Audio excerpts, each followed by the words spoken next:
Yeah. So the how the buildings came down in 9/11, Hmm. there's theories that the way they came down, they had to be imploded because buildings don't come down that cleanly. Yeah. Controlled demolition. Yeah, what's your take on that? Do you think somebody went in and did that, or do you think it was constructed to come down like that? Well, I remember reading, and I think it was like a New York Times magazine um, profile on the history of the Twin Towers, and they were talking about at that particular period of time, they were using kind of like cutting edge building technology. Just the fact that there were no the fact that the floors were so open that a lot of the weight was put on the outside of the buildings Hmm. and stuff like that. And I remember seeing the video of a fireman in the earlier reports describing it as like a controlled demolition, just the way it was just pancaking down. Right. And then that footage got pulled, and then the narrative became something else. And one of the things, like, I never was a fan of Giuliani, and the fact that he was like lauded as a hero, it was, foolish bullshit. But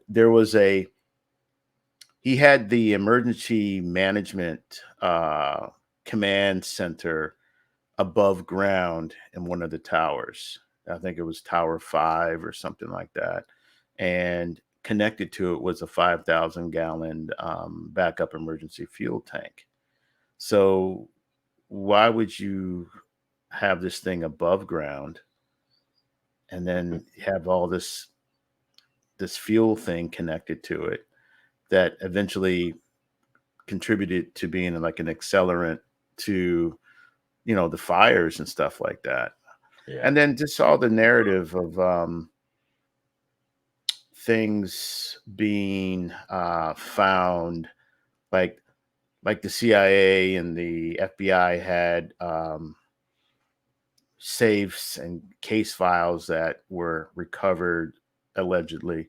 But the main thing I witnessed going down to Fulton Landing, and I have video footage of it shooting from a distance, was all the um, mob owned garbage trucks that was immediately hauling debris from the site that day. And they were driving up the FDR.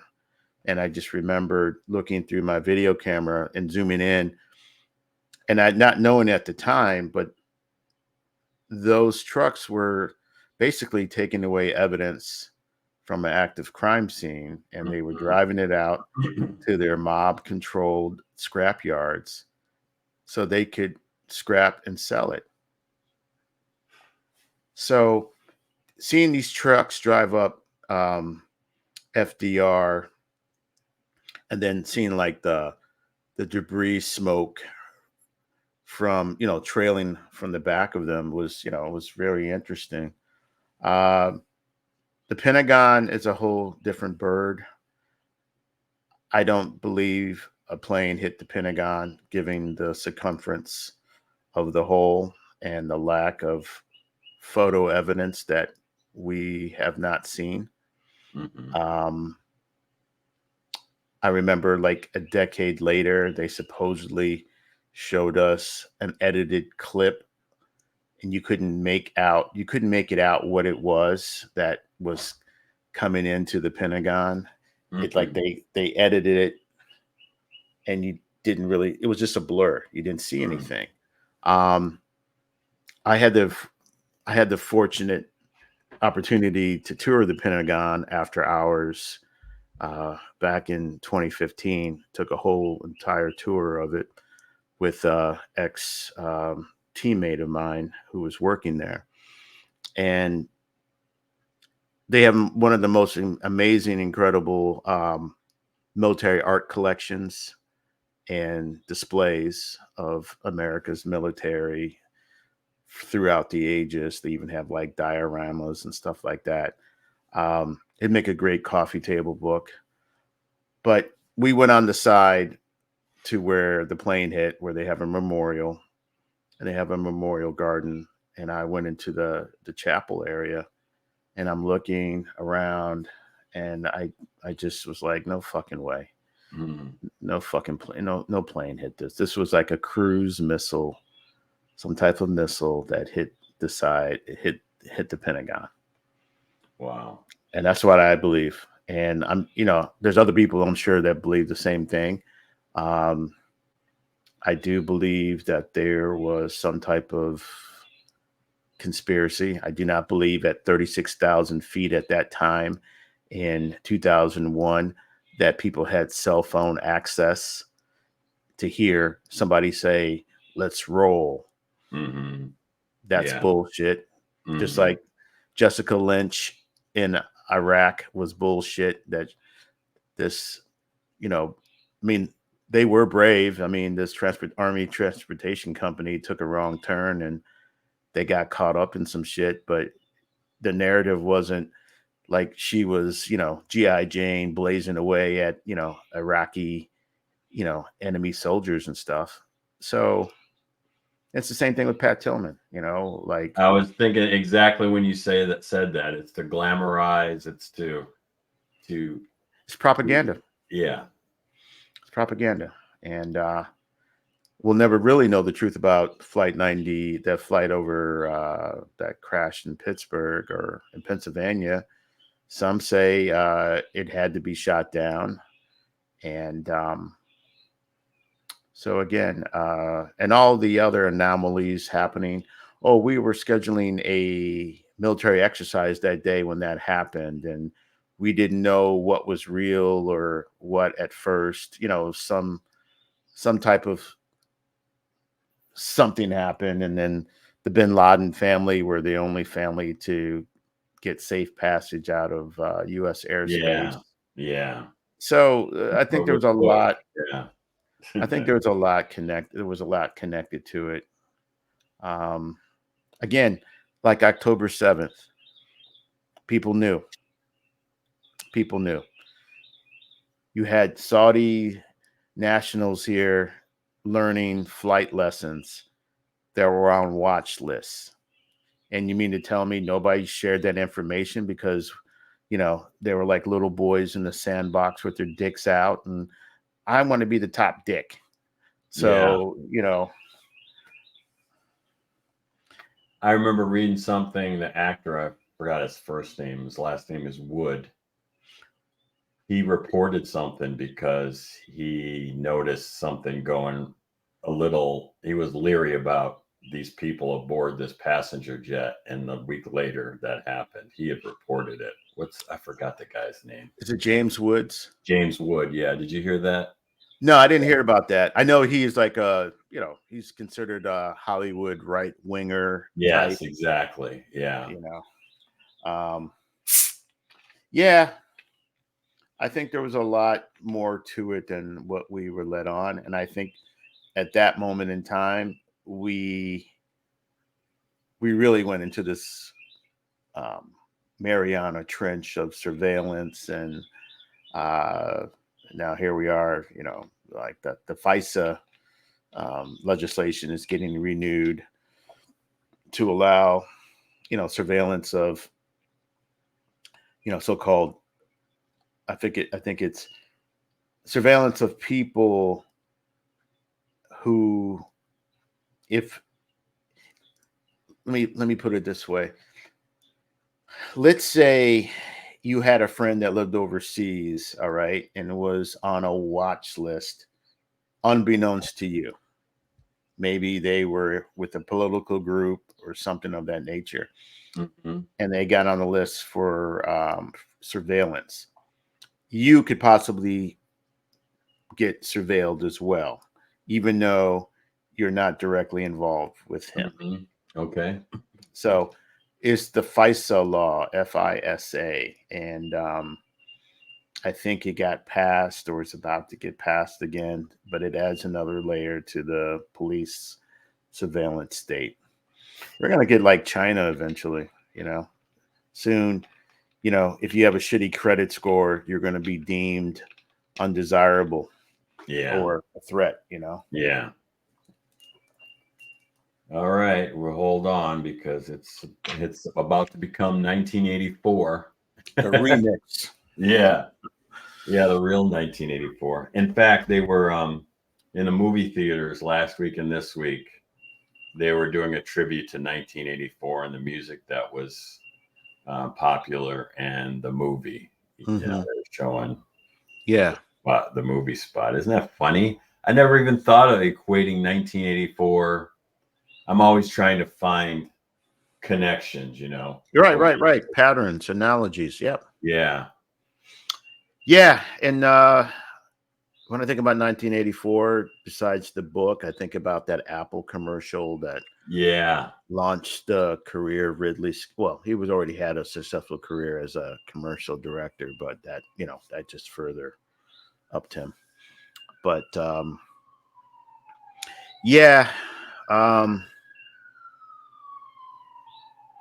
it's 9/11 is interesting. I know one thing that was fascinating that I didn't see enough of, and you had to dig for it. So obviously there were some black firefighters that were lost in 9/11. Mm-hmm. They were some of them were part of what they call the Vulcan Society, which is like the black firefighters group there in New York.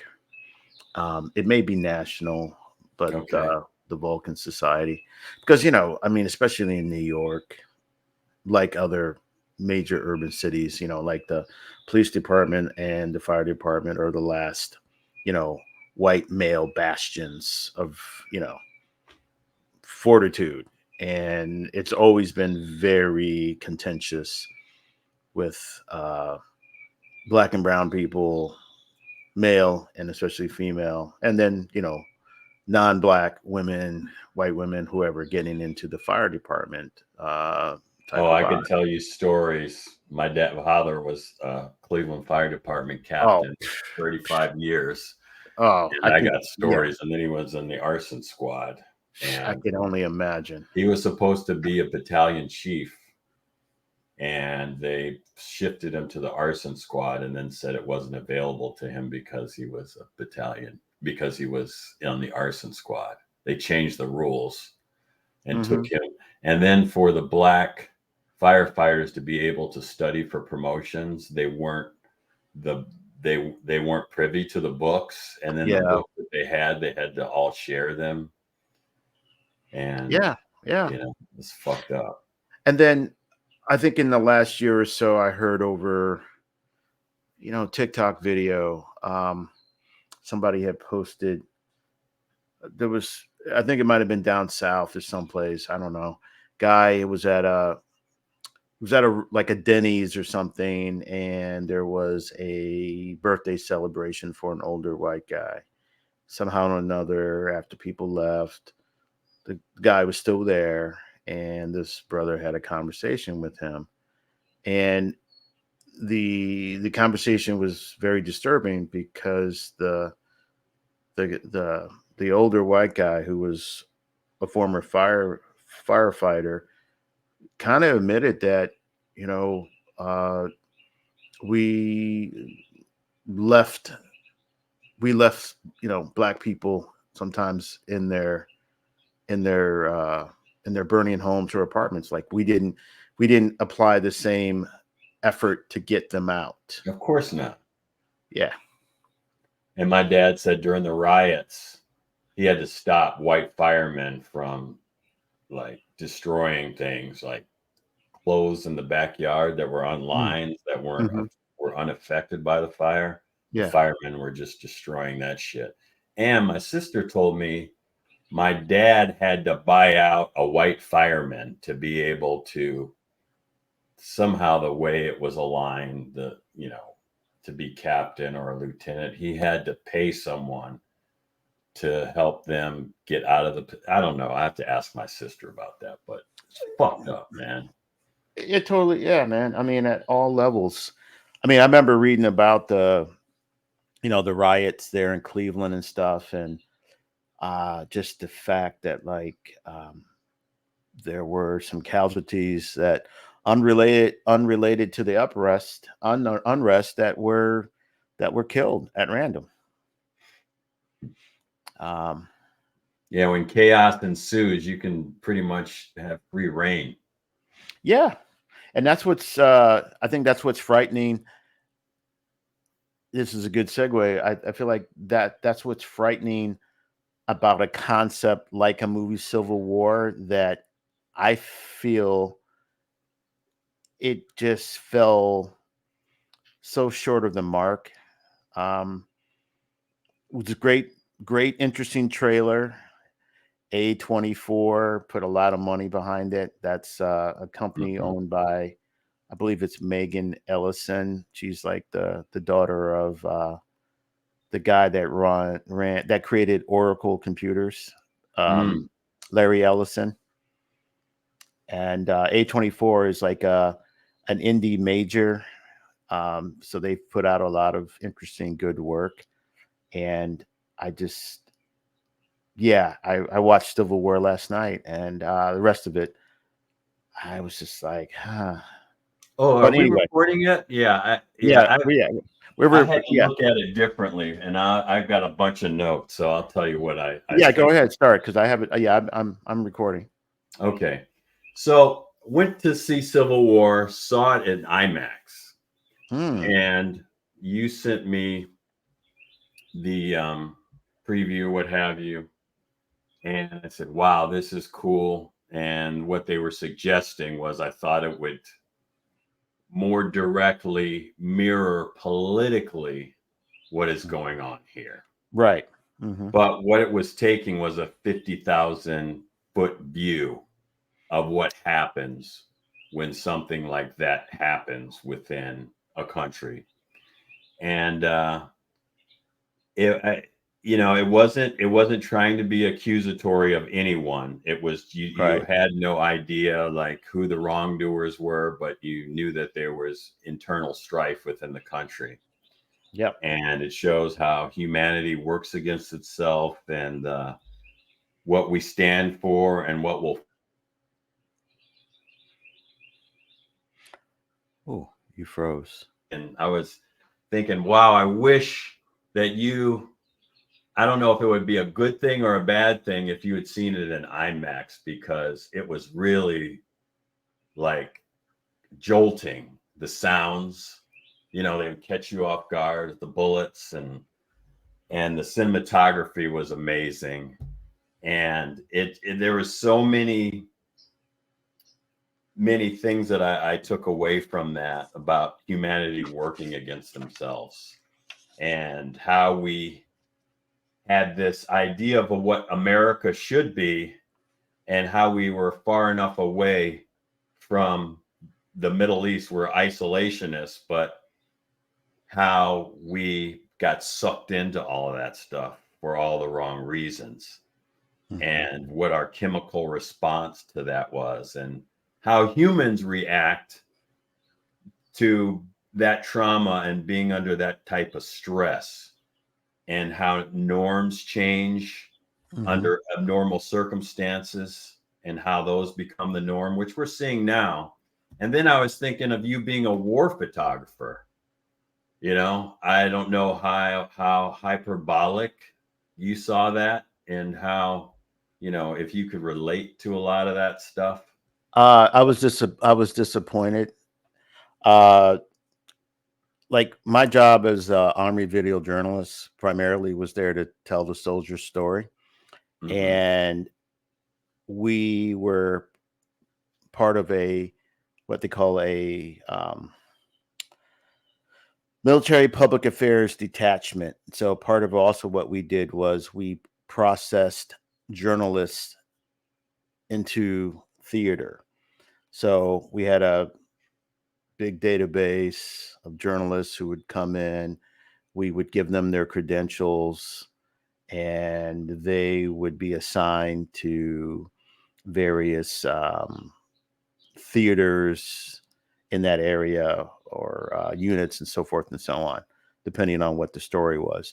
Now, at that time, for example, when I was there in 09, 010 in southern Kandahar, all the journalists wanted to be involved with kinetic operations, as the term they used back then, kinetic.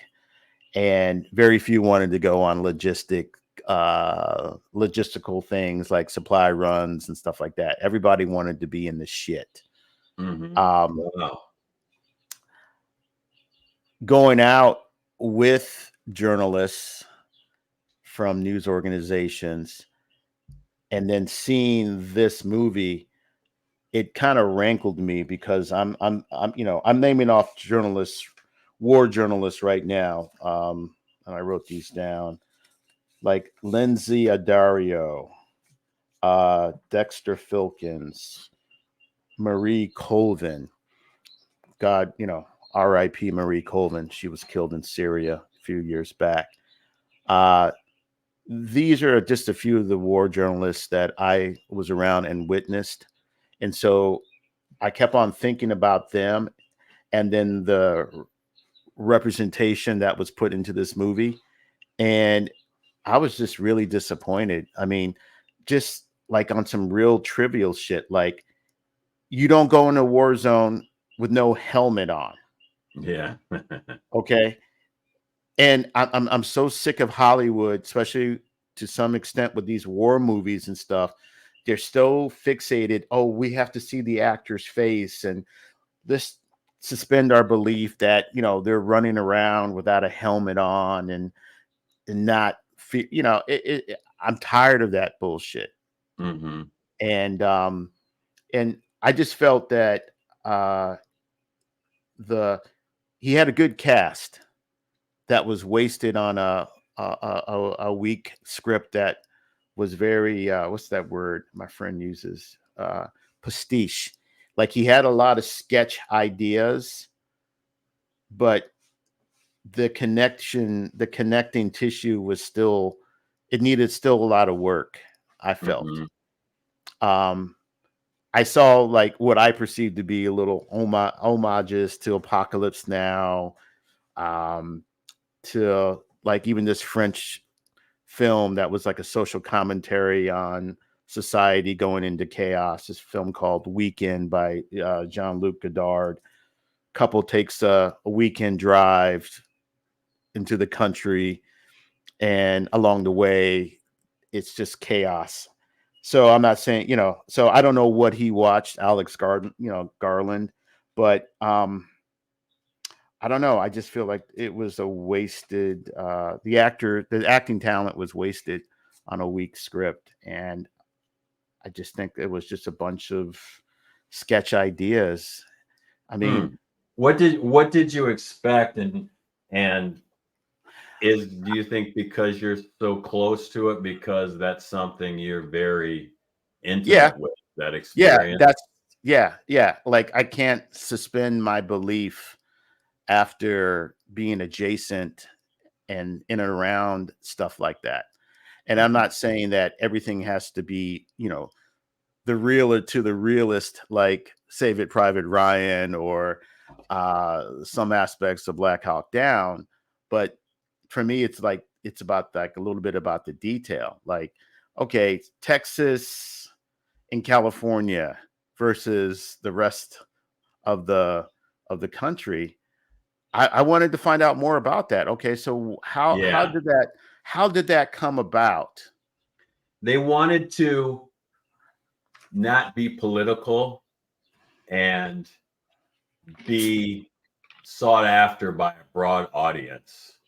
So we didn't Mhm. really know what the conflict was, Right. um, but we saw how people react in a civil war when they try to find purpose and try to um, the fight and use the flight and flee mentality, and they get into it. Like you were telling me, I think if I remember this correctly, I said, when you're in war, did it become unreal? I mean, did you lose yourself in the, how should I put it, the adrenaline? That's because I would think that that would happen to me. Like at some point, I would be sick of being scared. and then I would just kind of get into it, in some sort of way, just for as a survival tactic. Yeah, I mean, I certainly got into it. I mean, I was there to do my job, and yeah, for example, the first time going out on an assignment outside, the quote unquote wire, and being assigned to a unit that I got to know pretty decent. Um, yeah, the scaredness kind of was in the background, but you were focused on doing the job and making sure you were that you could be relied on if situations presented it, so that you weren't considered a weak link and stuff. Because already coming in as an Army journalist, whether it was print, photo, or video, you were kind of looked down on by other soldiers, because there was a caste system within all that as well. Mm-hmm. Infantry and anything related to combat arms was like the tip of the spear, and so there was a sort of like a thing of where, like, oh, you're just coming from the warm, comfy forward operating base out in the field and everything else. But I will say that our commander at the time, he was a ranger. He trained us in a way that, yeah, you're not gonna be some like office dude coming up in here and being all, I don't know what the word, high maintenance or anything of that nature. Mm-hmm. So I can say that for me and my partner, who was the photo guy, we had developed such a good rapport based off our actions and work ethic that we were often requested to go out with this particular Canadian unit after a while. And then at a certain point, our commander, like, I think he was just mindful, like, hey, I'm trying to minimize any casualties by sending folks out on the regular. So, yeah, I mean, for the last half of my deployment, I didn't really go out as I did Mm-hmm. on the first part of my deployment. And I did feel like the best way I described it was like an indoor outdoor cat. Like, I couldn't go out anymore. Mm-hmm. And I felt a type of way about it because it was, there was there yeah, the adrenaline rush is like no other. And I don't know what cocaine is like. Yeah. So but the adrenaline rush was like no other. And it wasn't like, oh, I hope I get to shoot somebody or anything of that nature, but it was like, oh, this is real. Yeah, this is real. This is what it is. And I remember being in the pathway of some random fire that was being shot over into the forward operating base that I was at once. And I'm not in uniform. I'm in like shorts and a t-shirt, and I'm looking around, and somebody yelled from like the little laundry tent, like, yo, get down. They're shooting. And I'm like, oh, who? And then I was just like, yeah, there was, because there were Taliban outside shooting into the base. Mm-hmm. And so I call those like those Mr. Magoo moments. I was just kind of like, oh, okay, and Yeah. just went about my business. But, out in the field, I was definitely, as on point as I could be, and listening to the people who were doing this on the regular basis, and but I say all that, going back to the journalism thing, I just felt like I would love to ask Alex Garland, like, okay, what journalist did you talk to? War journalist? Did you talk to Sebastian Junger, who's written and done documentaries that were very intimate about being out in the field in war? Did you talk to Lindsay Addario, a noted war photographer? Like, who informed your characterizations that you gave these actors? Because I Mm-hmm. felt like it was kind of half-ass in what he presented and what he gave these talented actors. Right. So how do you think it'll play in America because, like everything else, it's a diet of processed food. So they're going to put in all the bad ingredients or keep more of the addictive ingredients that'll bring people to the theater and to spend the I think, I mean, it opened up at $26 million, had a $26 million opening weekend. That started, I think, Thursday or Friday night this past weekend. So it'd be interesting to go up online and see what the box office is today. Mm-hmm. And I'm sure it will make its money back for its budget, especially when it goes to streaming, because I think that's where they'll probably recoup a lot of their money. But Yeah, I think, the yeah, trailer led me to believe that there was more depth to it. oh yeah, exactly. I mean, and that's the sign of a good. That's the sign of a good trailer. Sometimes Yeah. uh, it will suck you in, and then you're like, "Oh, really?" I mean, The watching the trailer can Well, tell you. poetically, what the thing that I thought about was there are scenes where the the world was still beautiful, Yeah. and man being the organism and the disease that keeps feeding itself to Hmm. to disfigure nature, but nature typically still holds on even through the Nature worst. has the last word, and will have the last word, or Mother Nature will have the last word in everything we do. We just don't really see it yet. But when Mother Nature decides to say enough, she's going to let us know. And then, Yeah, and we destroy our own buildings and our own structures and ourselves, but nature will basically rejuvenate itself or yeah, still be there. yeah. I mean, look at the Mayan and Inca ruins in South America. I mean, these massive cities, these empires that are still waiting to be uncovered in the jungle. The jungle takes it all over, you Right. know. Um, I did feel like, to your point about the nature, Garland was trying to be poetic in a way, like Terrence Malick in the movie The Thin Red Line, Hmm. where with all these like beautiful nature shots amongst the conflict. And I saw a little bit. That came to mind when I was watching that, like, when there was one scene, they were down in the grass and the camera was eye level and you saw like the little flowers. And then when they were Yeah, that's what I driving, was referring to. Yeah. yeah. And when they were driving through the forest that was lit up, and the embers were like Yeah. fireflies, and hey. I mean, I like, there is beauty to be yes. found in the grotesque, of course.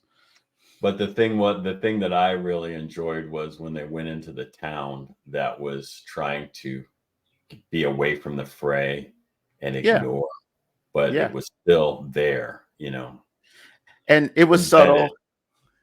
subtle, it was subtle. I thought he could have amplified that up a little bit, like, other Mhm. than, hey, look on the roof. And you vaguely see two figures on the roof.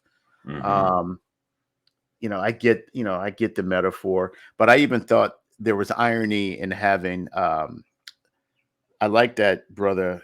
I think his name's Stephen. What's his name? Stephen McKinley. Don't see enough of him, but Yeah. I liked his comment prior to telling Kirsten Dunst to look up about something about the town, because I immediately thought, as a person of color, like, if I'm rolling through a town like that, I'm going to be situationally aware, because I'm going to be looking for other people of color, because this is America. And, we don't know if this is a sundown town. Right. You better have your green book. Yeah, exactly. So that I brought, that was what I was thinking of underneath that with him saying what he said before he told her to look up at the roof. I mean, hey, directors make their choices and stuff. I thought that scene could have been more powerful if we had a bird's eye view or perspective from the roof down onto the vehicle, sort of like the sentry, or the sentry looking down when the vehicle pulled up. And if we had a Yeah. couple of different shots showing that, and then if you came back and he said, well, just look around, then you can tie it all together instead of just, oh, we just see two guys standing on the roof. Yeah. What I thought was beautiful was that black helicopter going over Yeah. the lake. Yeah.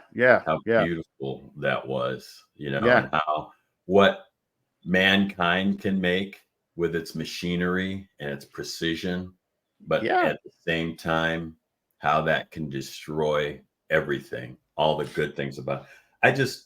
I was writing this morning, and I just wanted to share this with you.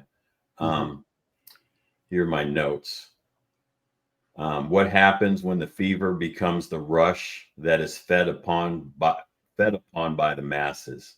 People are energized by conflict and the universality of what inner conflict does to living organisms and the response that accompanies it. A psychosis ensues while irrational thought escalates due to the need for self-protection and by all means that are used to self-medicate and justify conflict. So there was a lot of that where there were, had to drug themselves up to get their heads back in so that they could justify the fight. And I said, the unrealistic becomes your means and purpose for survival. So I was just thinking, simplistically, if you look at it from a 100,000-foot view, not taking in the specifics, but seeing how fucked up this thing is, Yeah. And I've seen that in views of the earth where something is bad that's going on, and besides it, you can put something like show a cancer which looks identically the same as something that's happening to the earth or us. And you can't separate us from nature, even though we're despots of nature. We're going against nature and going against our best interests as people. We don't work together so that we can solve these things. There's enough resource and people power to make that happen, but it's not. We're sucked in by this drug for power, and we use drugs and the media and all this other type of stuff to put us in a mindset to go against each other, where 2% or a 10% benefit from all of that. It just blows my mind. We've got everything that we need, everything that we want, but yet the greed, the psychosis, the psychotic capitalism. Yeah. It's just and then until it's too late, and then it's a reactive thing. I mean, that's why I think about the ultra rich that own that own most of the land in the country and have most of the wealth, and those that are able to go to places like New Zealand and have an escape bunker or a getaway thing. Those to me are they're going to be the future sarcophagi that they'll wind up in. And if the human species is allowed to continue to evolve, future humans will be digging up these bunkers and stuff and say, oh, this was a very rich man who had a bunker and had all these things in there. Or this was what you called a prepper who believed that the world was coming to an end, and therefore they had the means to build a bunker. That to me, those are the new tombs. But who wants to survive alone? You know, Well, you want to be the sole survivor of humanity. And when I think of the Middle East, I always looked upon it as being like, oh, religion, becoming divisive, and they're going to be fighting over that for eternity. And now that leaked in, but our religion is money. It's not uh, religious affiliation per se. We're using it as that, as a front, but mostly it's our worship of money. yeah.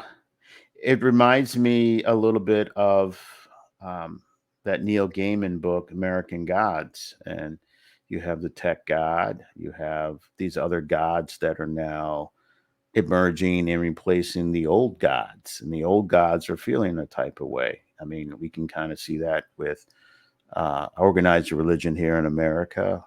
Certain uh, denominations are seeing a decline in followers. I mean, when I go out and do these jobs and I'm driving around Maryland, I call it, the suburban rural Maryland areas.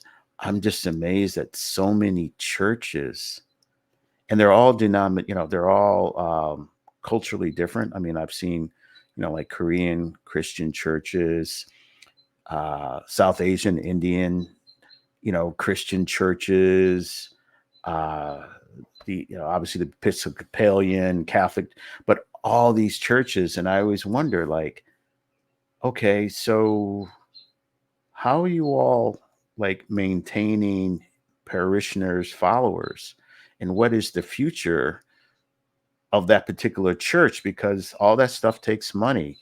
You got to have your building fund. We know like down south that some of these mega churches, like the Creflo Dollars and the TJ, TD Jakes, people donate their tithing 10% of their paycheck every week or every month. And then you have these like new agey dudes. Like there was some dude that was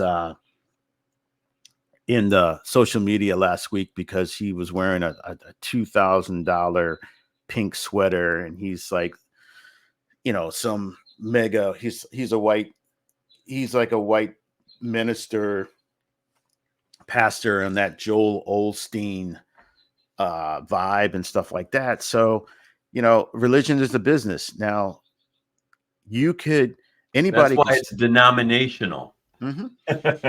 Yeah. I mean, look, Joseph Smith.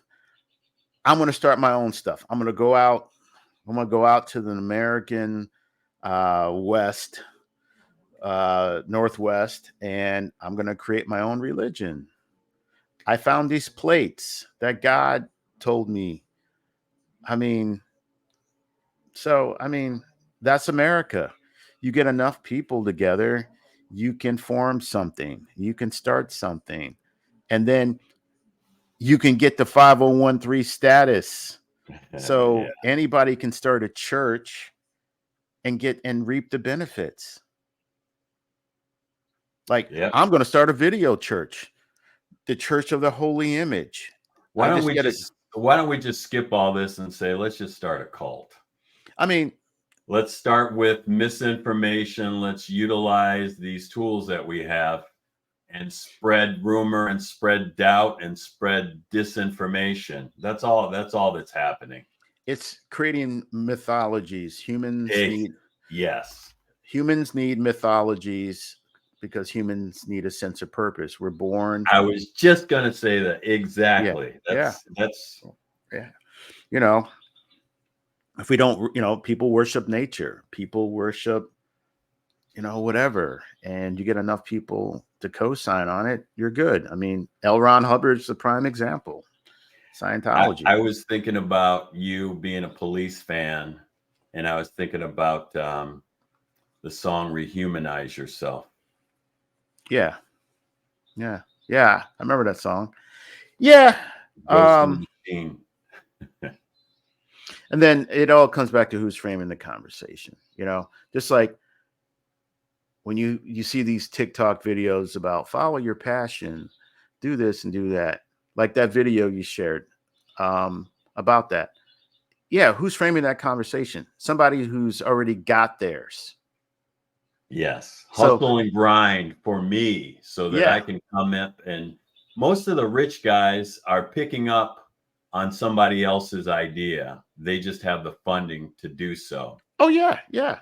I mean, all this, yeah, follow my 3-step process toward manifestation.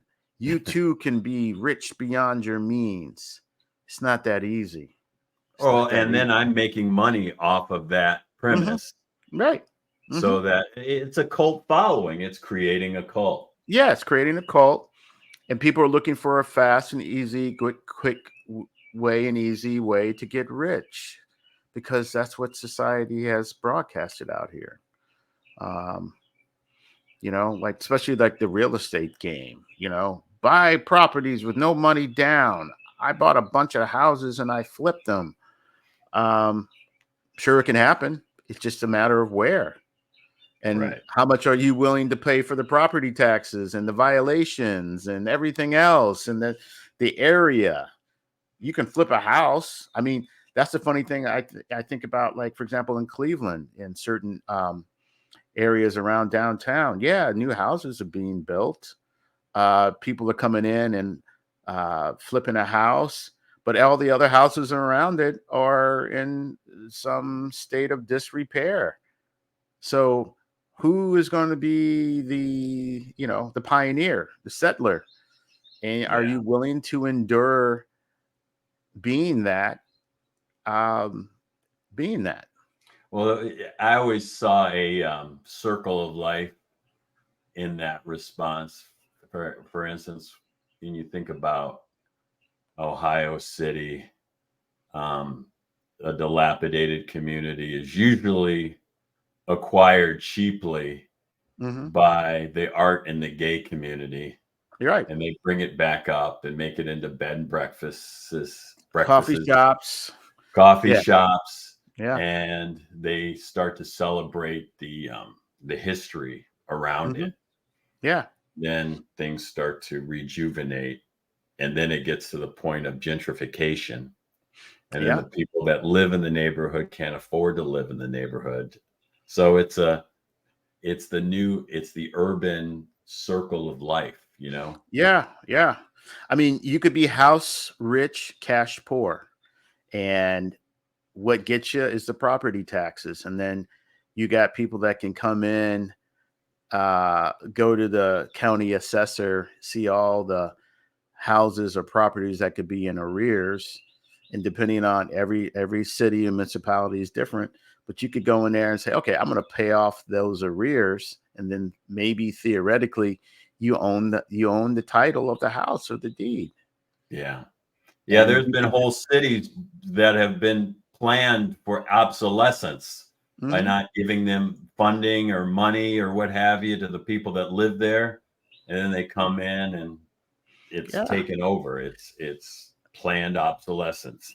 And then in certain areas, people then are pushed toward the suburbs. I kind of saw that a little bit out in Northern California, where a lot of people were getting pushed out of Oakland and other, and moved and getting pushed toward the suburbs. And and then meanwhile, gentrification is coming in to the downtown or the urban city areas.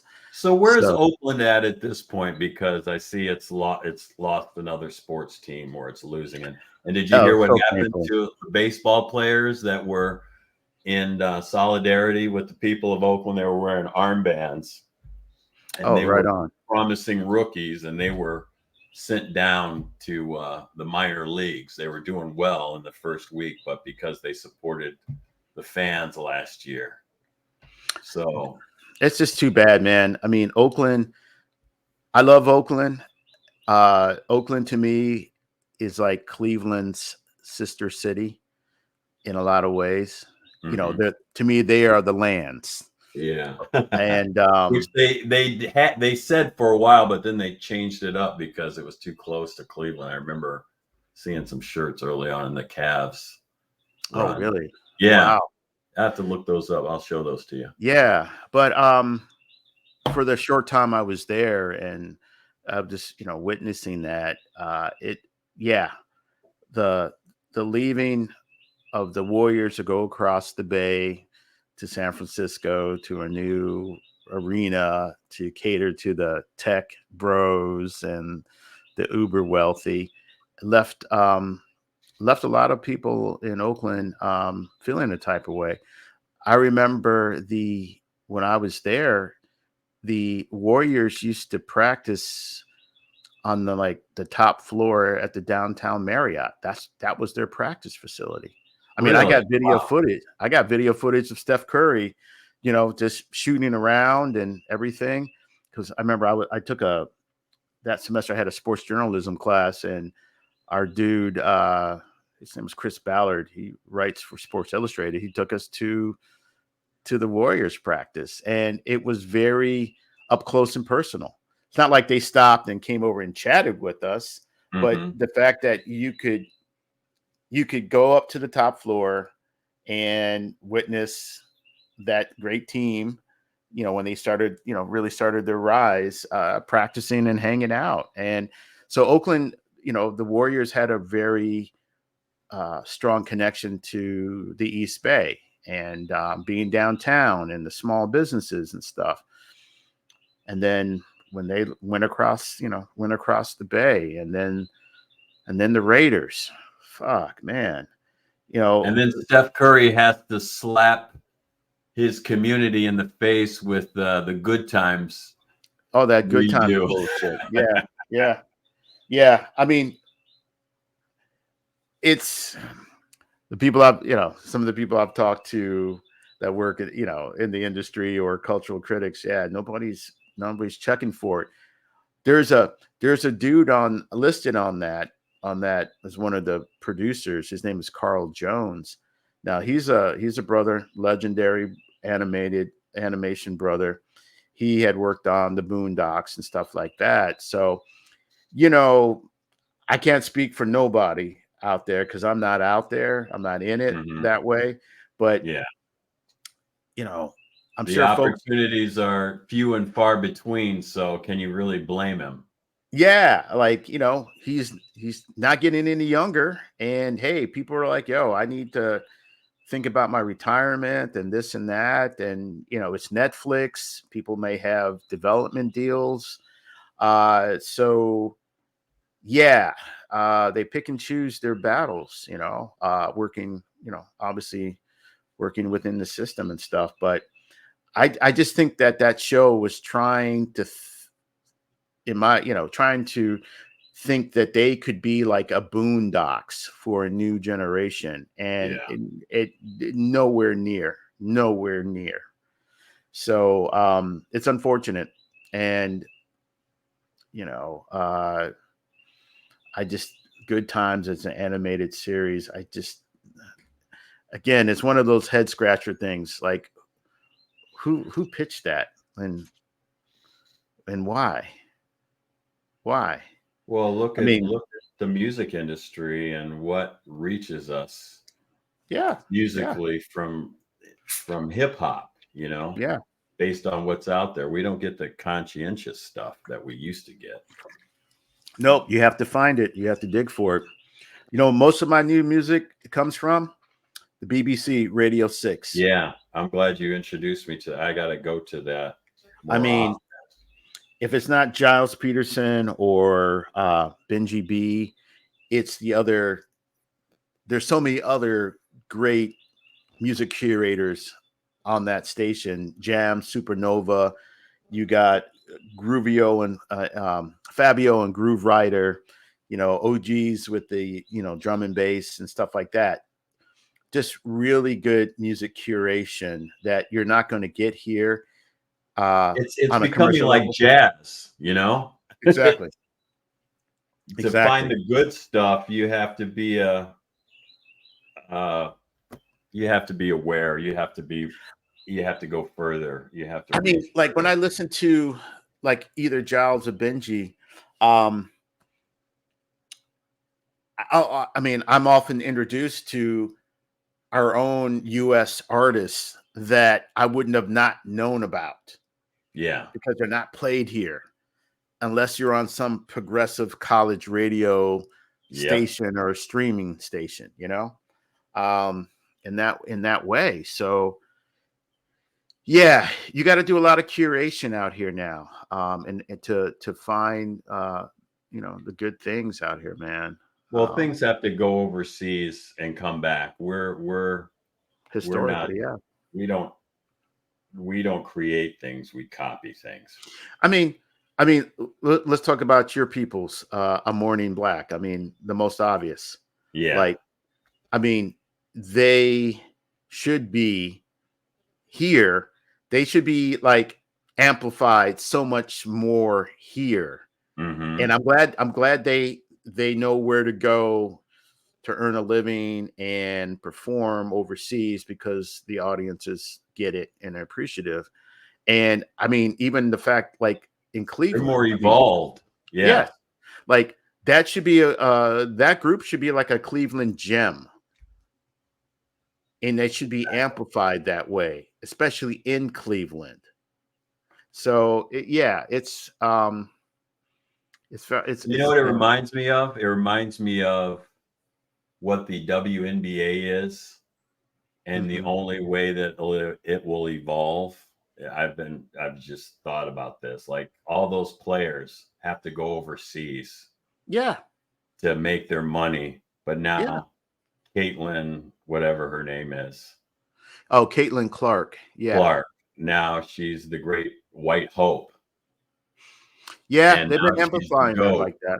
Yeah, She's like the Eminem, yeah. she's going to secure the she's going to attract the audience that the WNBA needs to actually be its own entity.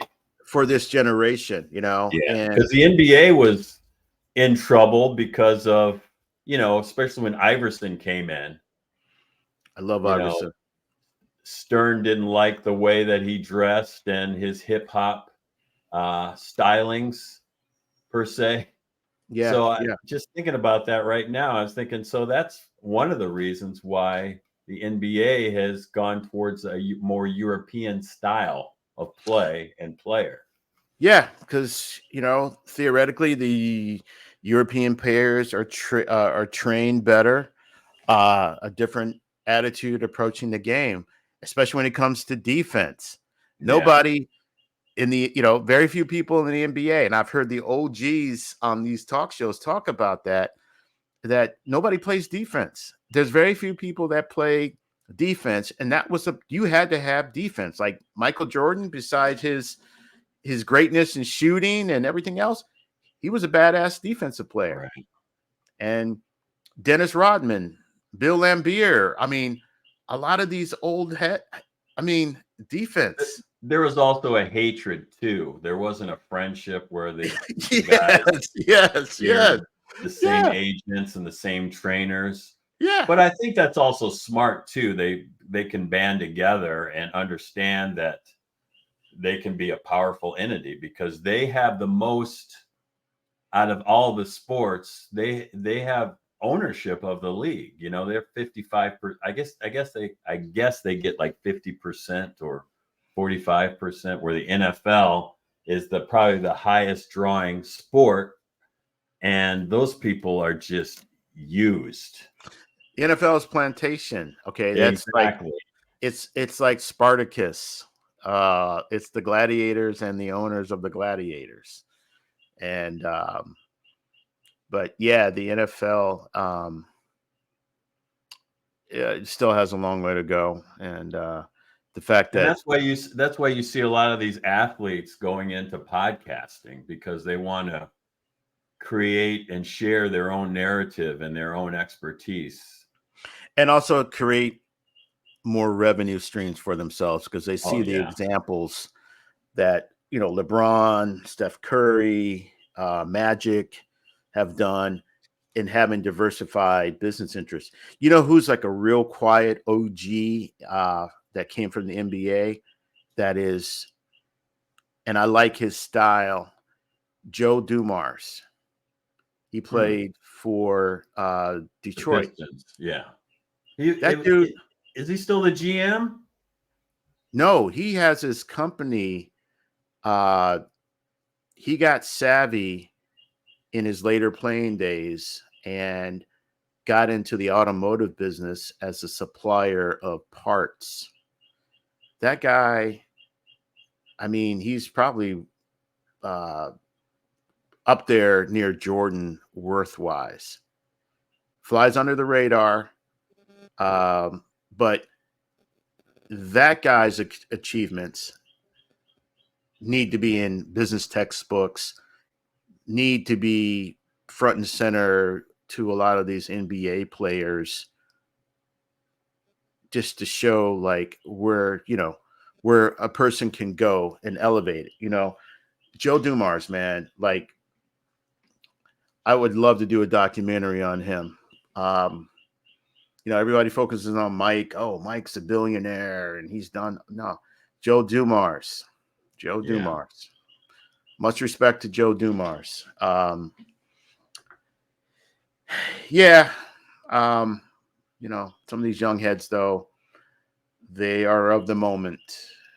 They got, it's the sneakers, it's the hoochie mamas.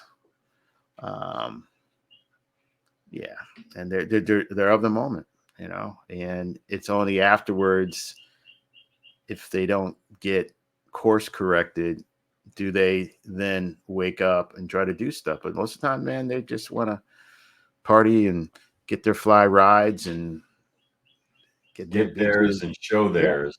yeah, yeah. That's some of the problem I have with some of these podcasts. Mm-hmm. Like I enjoy to hear where they came from and how they're adding to the community Yeah. and what good that they're doing. Like the J.R. Smith.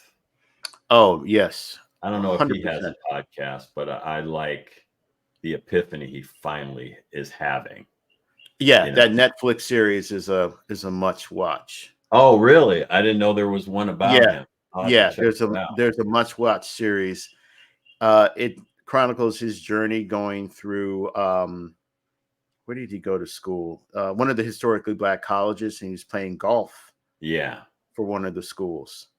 And his journey and like even his support financially for that historically black school's golf team and everything. And yeah, highly recommend.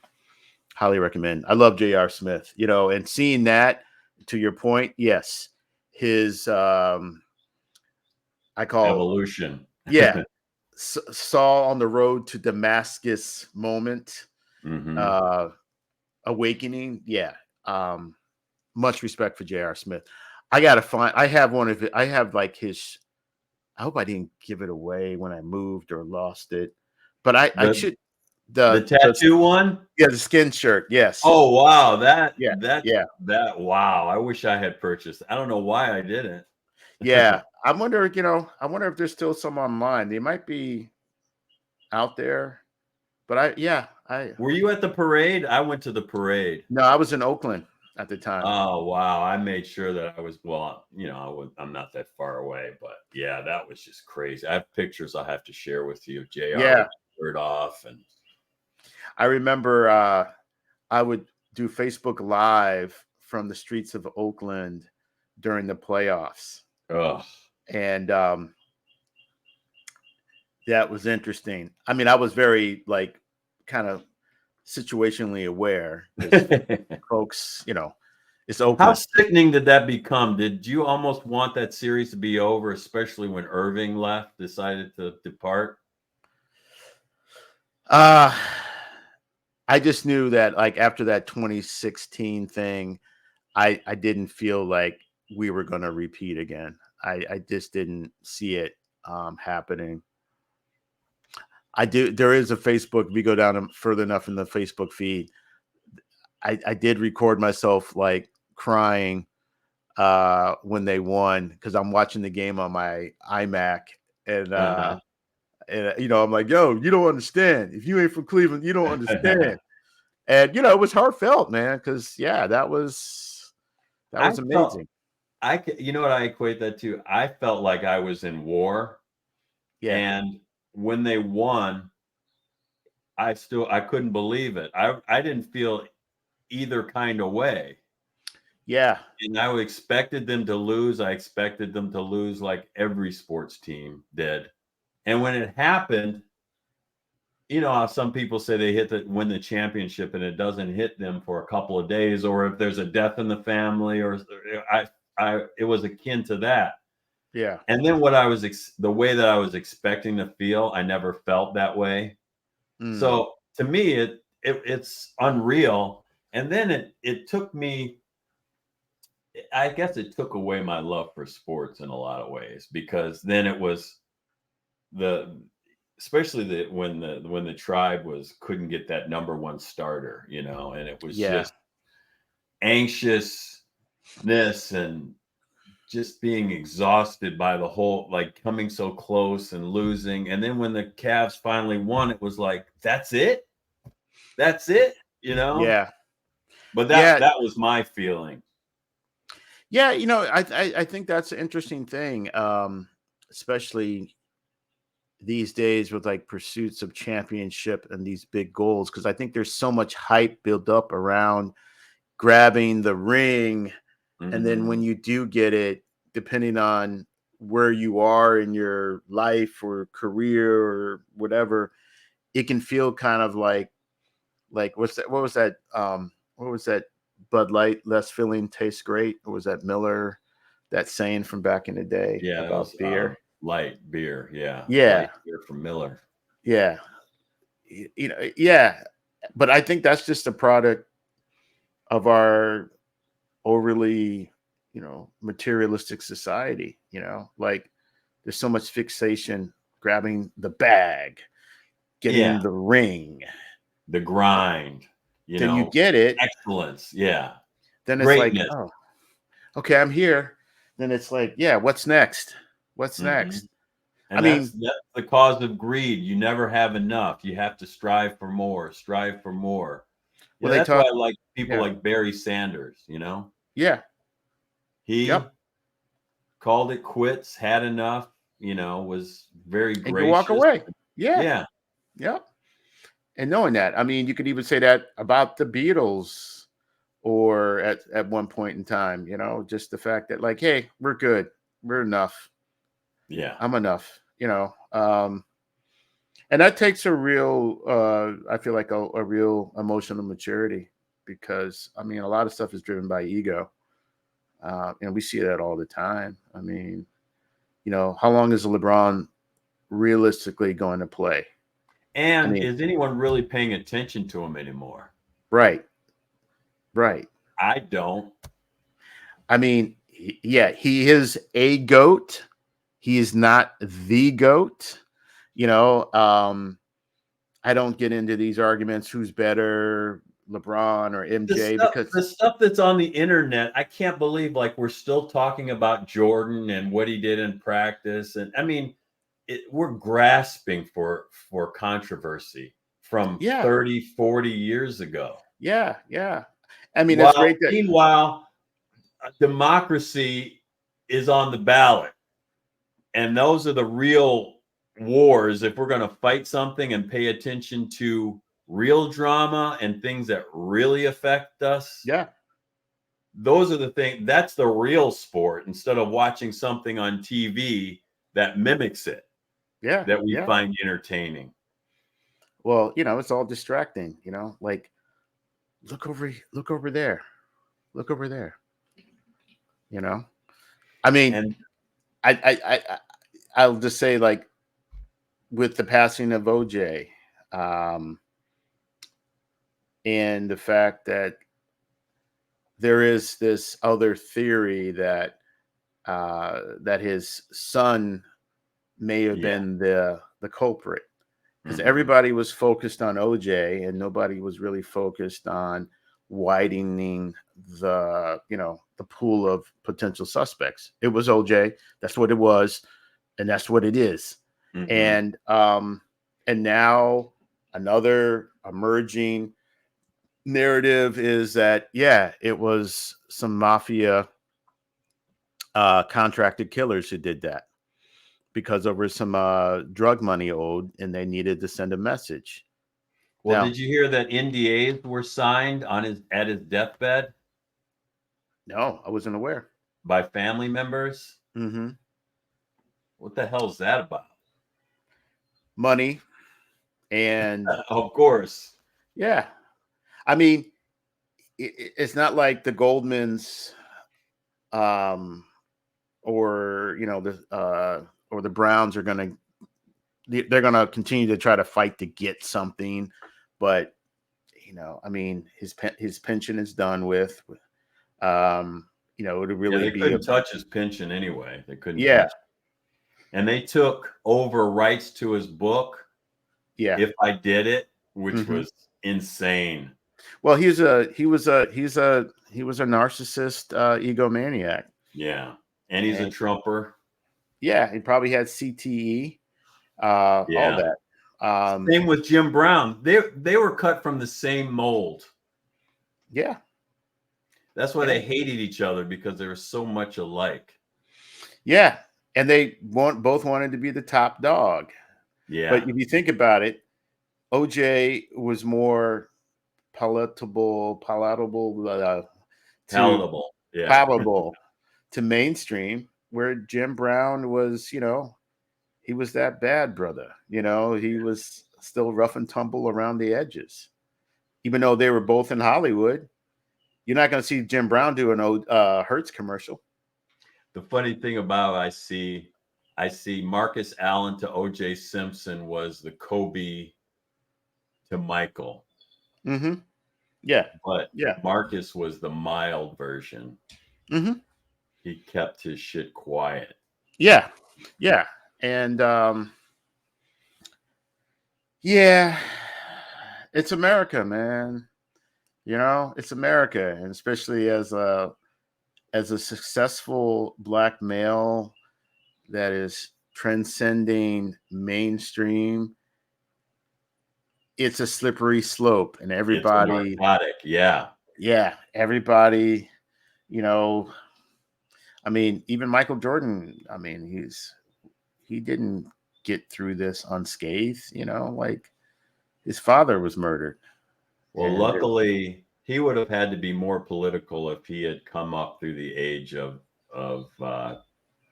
technology and social media. It would have been a whole different ball game. yeah, yeah, and a whole different money scheme type of thing. Um, so Like, do you think Tiger Woods' reputation is tainted?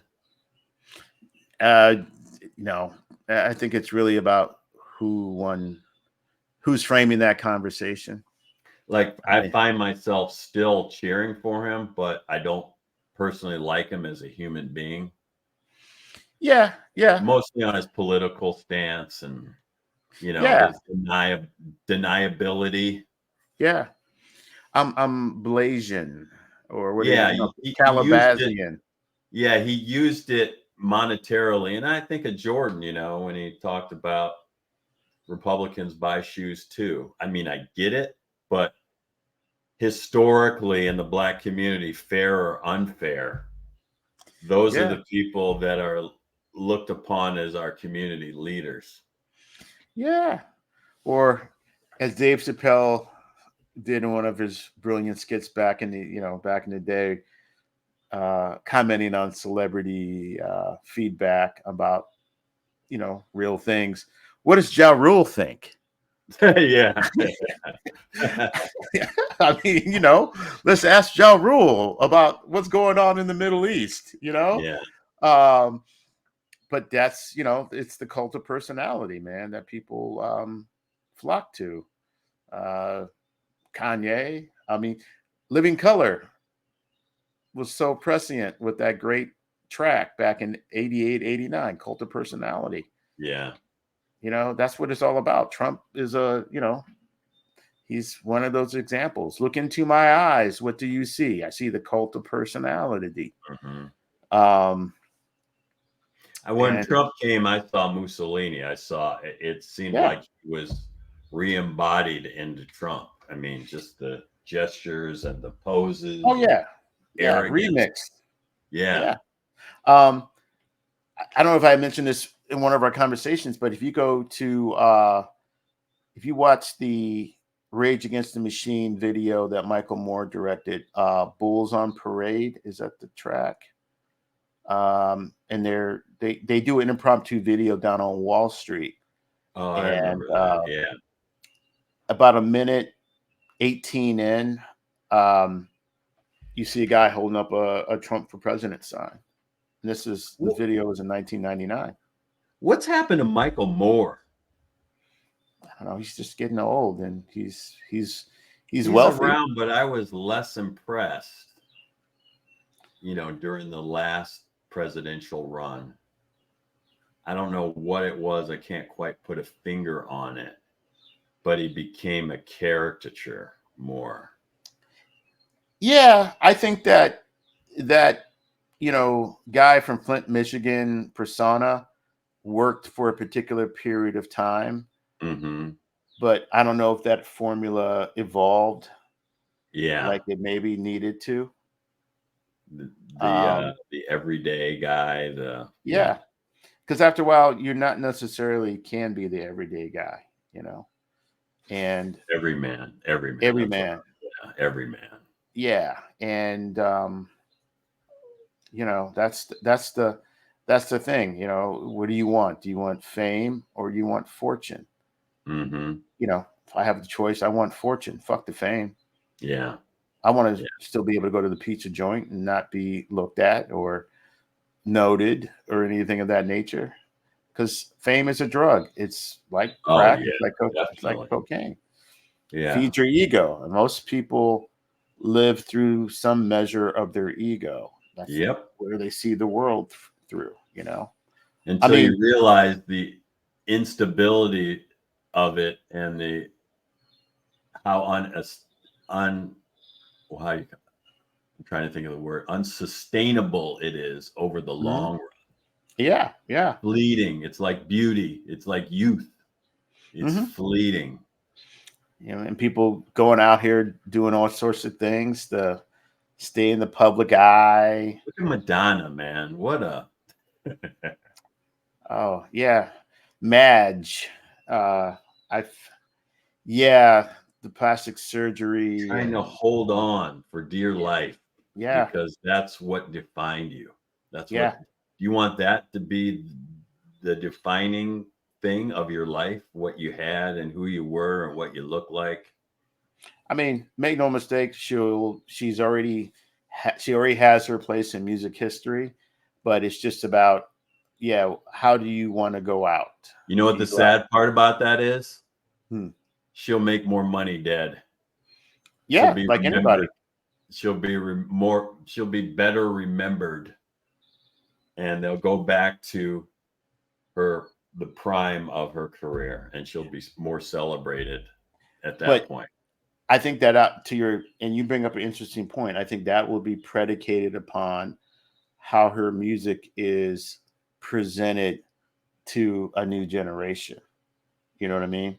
Mm-hmm. Because I mean, she definitely defines like the 80s and the 90s, very much a part of that. But I think it's going to be in the time to come, who is going to push her music and still say she is still relevant as something you should listen to. Right. Now, did you notice in Civil War when the De La Soul song came on? Yeah, the music drops. I was just not feeling. I just didn't see the visual compatibility with a lot of that stuff. But I thought I was rocking to it in IMAX though. I don't know why, but it just hit well on the big screen. It really did. Yeah. I mean, I would probably have to watch that scene again and just see how, okay, is this an appropriate, ironic counterpoint to what we're seeing on the screen with the lyrics and everything I else? was trying to relate them and they didn't relate, either that or I don't know it lyrically all that well, but it's all about the beat anyway. It's always has been the beat. Yeah. Yeah. I mean, I just thought the music choices were just, for me, were just kind of erratic. The ending song, it felt like they were trying to, it was a retro 60s song. Yeah. They were trying too hard. Um, yeah. Yeah, the music thing was, and I'm a big fan of like soundtracks and music drops. And I Mm-hmm. was just like, oh, okay, this is interesting. But I just didn't get it in a way that I would have, like with Full Metal Jacket's music soundtrack, Oh, yeah. which to me sunk well with the images. Yeah. Um, Especially war movies. They have to pull, the great yeah, war movies. Like, what was like the Brando movie? Platoon, Yeah. Apocalypse Now. Apocalypse Um, Now, definitely. Those are classic soundtracks. yeah, and even the instrumental scores are hold well over time, especially Full Metal Jacket. Um, the instrumental scores for that stuff, and yeah, and Apocalypse Now. I mean, Wagner, Flight of the Valkyries. I mean, Yeah. I cannot separate that on its own from Apocalypse Now. Yeah. I mean, that shit is, yeah, that shit is You, just whatever. you know what I was thinking about? The Hmm. movie that can never be made again. I was thinking about the 80s, like what was said and how society has evolved but has devolved at the same time. Yeah, Just thinking about like how Eddie Murphy is embarrassed about Raw, of some of the things that he said right. about the gay community, and the Sam Kinison album. Yes, yeah, And yeah. then I don't know when that was 80s, but then Andrew. Tropical Thunder. Did you see that movie? Yeah, yeah. That was hilarious. That's Yeah. hilarious, but it would they could never make that again. So that was made what, like early 2000s or late 90s? Probably. Um, But what they just it's funny and yeah, hilarious, but you have to find a certain crowd to laugh with because it wouldn't play over with this generation. Understandably so, and I'm kind of happy that it wouldn't. But right. damn, that was funny, man. I was. I'm just a dude playing a dude, Yeah. just playing a dude.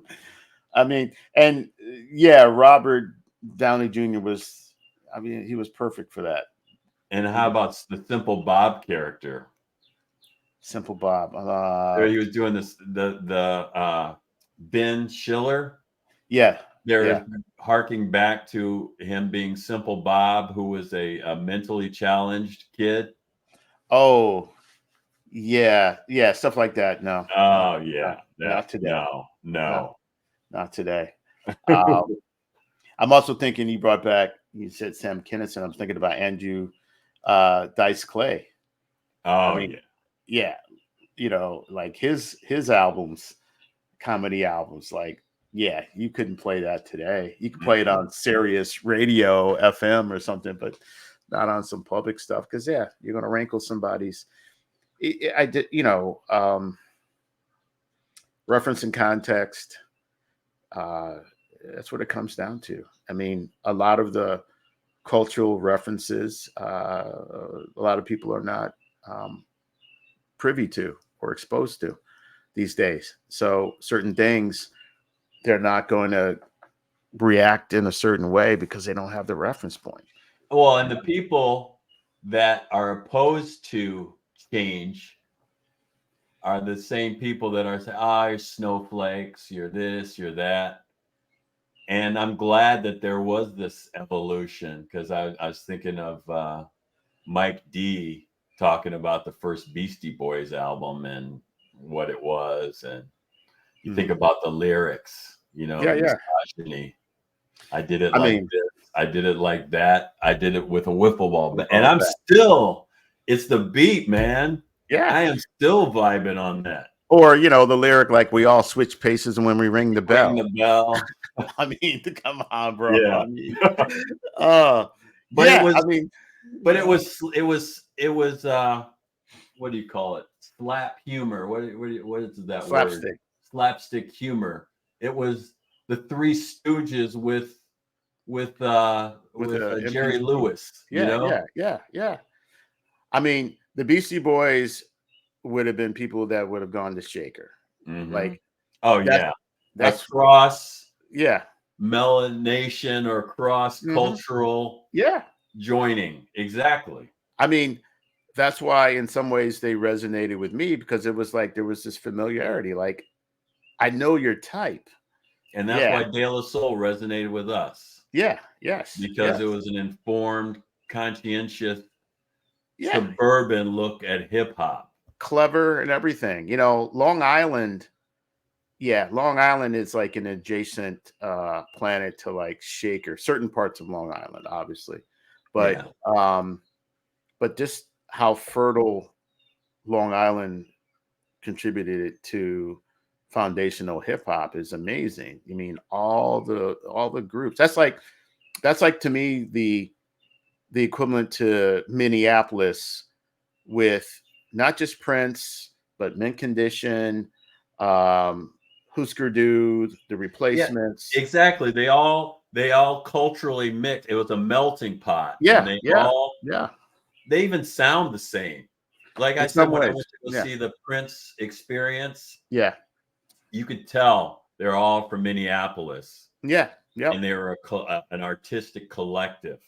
yeah, And they all knew of each other. They all knew their heritage, and they celebrated. Maybe the best thing that happened was Prince dying for them because they rejuvenated their careers and they're able to go out yeah, yeah. and You know, celebrate him. That's the legacy even though he robbed them for the most part. I don't know if it was if he purposefully did that, but but no, there's like a I don't know who the quote is attributed to, but there's some reference to the thing about like Prince back in the day in particular.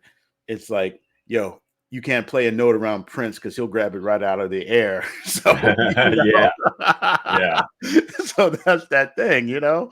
But still, um, yeah, I would love to do like a series in the vein of like Treme about Minneapolis and all the different groups that were thriving in and around that time, you know, across different parts of town, doing all that.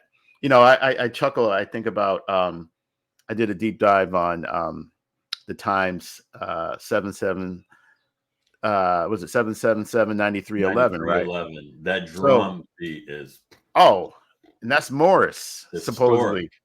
Yeah, Well, no. it, Well, no, no, no. All that stuff it's Prince. Prince created and wrote. That's him. Okay, That's Prince on drums. okay, okay. He had to teach that to them. Well, Yeah, Morris was the best drummer, but they made Jelly Bean, be the yeah, drum. okay. But you know that song, that number was I think Des Dickerson's mama's number. Oh, And really? yeah, so she moved over to a different part of Minneapolis because you know I found this like old Prince thread, and you can tell I love those old sites from like the late '90s, early 2000s that look like a little lift serve site. Yeah, that's still what is that called? Um, Damn. Purple something. yeah, it was some Prince Yeah, related I still site, and see it. Yeah, it looks like it still looks like that. yeah, and it's like you know you look at the dates, like oh wow, somebody posted this back in 2007 or 2009, but they were talking about that. That was like you know I think that was Dez's mama's number or something like that. You know, and that's just like oh that's just fucked up. It's great hearing stories about them. It's Yeah, like yeah, Morris speaks truth to that, like yeah, love-hate relationship. yeah, yeah. Um, damn, who was the Jesse Johnson Yes. of the time talks about how Prince pretty much stole all of his imagery from him, the purpleness and the Yeah. flashiness. So it might have been Des or Jesse, one of those two cats. That was their mama's number. Mhm. But yeah, I mean, so Well, rich. when they talk about old man Johnson's farm on Raspberry Beret, he's Yeah. referring to Jesse Johnson. He always had these I didn't messages know that. That's a to other dig. band members. Yeah. Old man Johnson's farm. Oh, yeah, I man, I think about like Cleveland had their own like version of American Bandstand. Um, I forget what it was called, but I mean that was just rich Don history. Webster. Yeah. Yeah. Yeah, there was a Don Webster's dance party or something like Something that. like Or yeah, I man. forgot what it's called.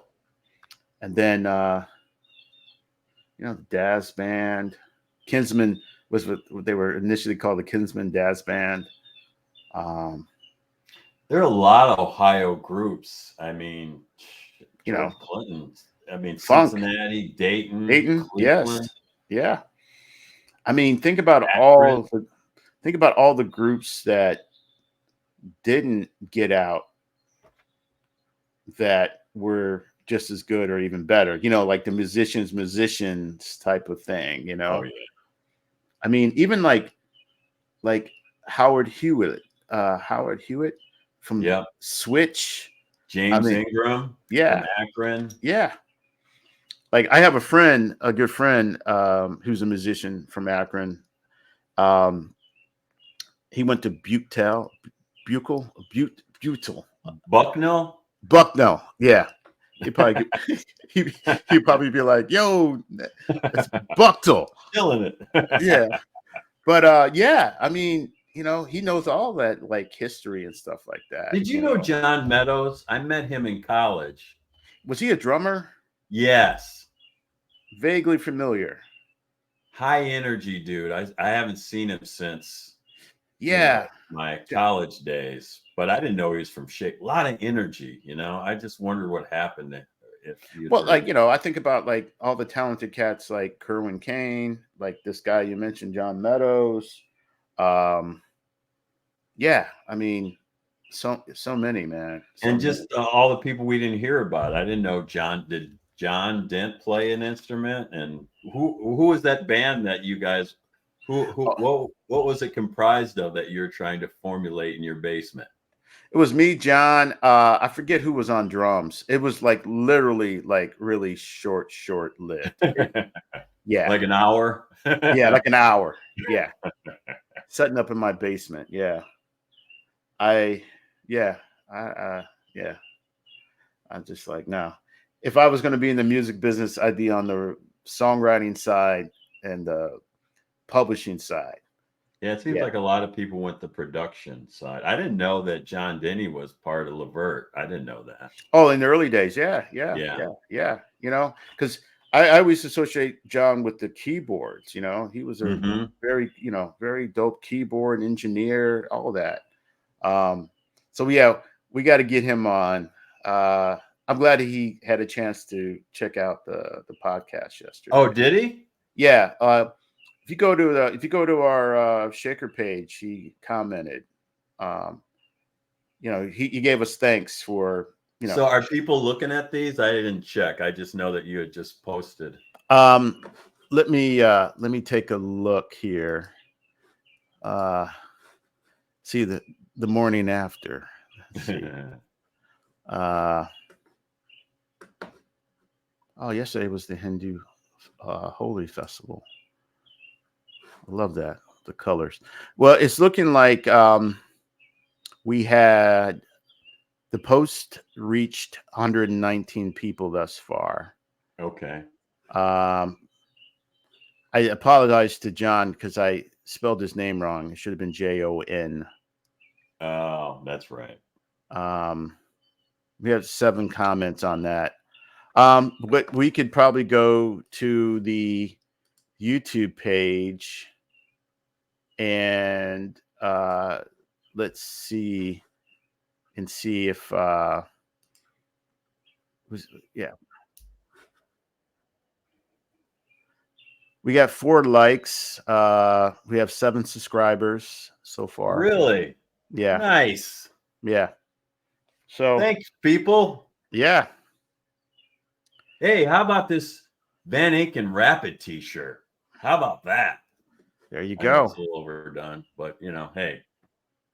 Um, for us, it's just momentum, and keep on doing it. I'm trying to think. We should maybe if John Denny's up for it, maybe we try to have him on next. Oh, definitely, man. Yeah, I can. I'll go back to to our page and reach out to him, see if he'd like to come on and do that. Yeah, Yeah, we love music, and I'm sure he has a real tapestry of experiences. And also too, it's getting folks on. I think at the reunion, it'll be really cool to record live at one of the venues and just set up a laptop and record live. Have you made your reservations? Because I guess I'm almost going now. You have to go now, bro. You have to go. It's part of your exorcism.